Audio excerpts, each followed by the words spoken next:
Նիկոլ Փաշինյանի թե Վլադիմիր Պուտինի վիճակագրական տվյալներն էին ի վերջո ավելի ճիշտ։ Երկու երկրների ղեկավարների ներկայացրած թվային ցուցանիշներում շեղումը մի քանի զրոներով է։ Եթե վիճակագրական ծառայությունը ասի 1 միլիարդ է, պետք է ասենք 1 միլիարդ է, ասի 11-ը, ասենք 11-ը։ Сколько сейчас товарооборот? Ապրանքաշրջանառությունը Հայաստանի հետ որքան է կազմում։ Այս տարի արդեն 4 միլիարդ դոլար։ Որքան։ 4 միլիարդ դոլար։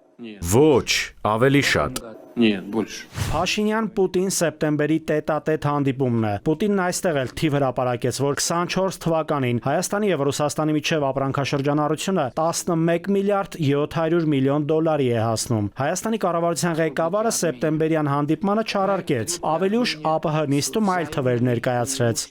Անցած տարի 9 միլիարդ էր։ Примерно 9 миллиардов. Անցած տարի ավելի շատ էր։ 2024-ի հունվարից դեկտեմբեր ժամանակահատվածում Հայաստան-Ռուսաստան փոխադարձ ապրանքաշրջանառության տվյալներն ենք դիտարկում։ Այն 12 միլիարդ 401 միլիոն դոլար է եղել։ Ավելի ուշ Գևորգ Պապոյանը գրառում կատարեց, որ Փաշինյանը ճիշտ թվեր է ներկայացրել, որ նա հրապարակել է Հայաստանի վիճակագրության կոմիտեի թվերը։ Փաշինյանի ներկայացրած թվերը սակայն այդքան էլ չհամընկան վիճակագրական կոմիտեի տվյալների հետ։ Դա իրենց գրառումներում փաստեցին նաև ՔՊԱ-ական տնտեսական բլոկի ներկայացուցիչները։ Նախ 2025-ի հունվարից օգոստոս Ռուսաստանի եւ Հայաստանի միջև փոխադարձ առևտրաշրջանառությունը ոչ թե 4, այլ 4 միլիարդ 500 միլիոն դոլար է։ Իսկ Դուշանբեում հայկական կողմից 4 միլիարդ է նշվեց։ Եվ հետո ըստ տնտեսագետների նմանատիպ հանդիպումներում պաշտոնյաները իրենց ձեռքի տակ նաև պետք է ունենան գոնե տվյալ ամսվա սկզբի համար ցուցանիշային տվյալները։ Երկրի ղեկավարը ոչ թե պիտի առաջնորդվի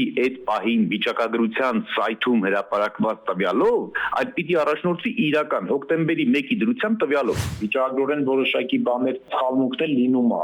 Արտաքին առևտրի հետ հսկիչ գների կիրառման հետ կապված։ Իրականությունը այն է, որ մեր 24 թվականի արտահանման 75%-ը եղել է վերարտահանում։ Հիմա այստեղ խնդիրը ինչ է, որ մեր կառավարությունը շահարկում է այս թվերը եւ ցույց է տալիս 13.1 միլիարդ դոլարը, հենց որ մի տեսանկյունից է փորձում ցույց տալ մեր ընդհանուր աճը, բայց քանի որ 25 թվականին արդեն այդ վերարտահանման ցուցանիշները իջի կսեն եղել, շահարկում են, որ տեսեք, այս ընդհանուր արտահանման մեջ այն ոսկուն, որ եղել է, դա հաշվի չենք առնում։ Իսկ 24 թվականին հաշվի ենք առնում, որտեղ դա աճ է ցույց տալիս։ Իշխանականները հորդորում են Հայաստանի եւ Ռուսաստանի վերջին 2-3 տարիների ապրանքային առևտրաշրջանառության թվերին խիստ վերապահումներով մոտենալ, բացատրելով, որ այդ ցուցանիշներում ներառված է նաեւ վերարտահանումը։ Ոսկու շրջանառություն է տեղի ունենում, որից ես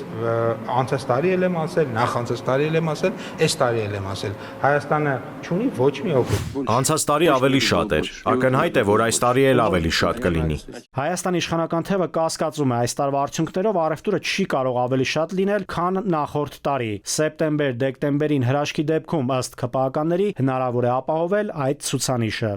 Նաիրի Մուրադյան, ժամը լրատվական։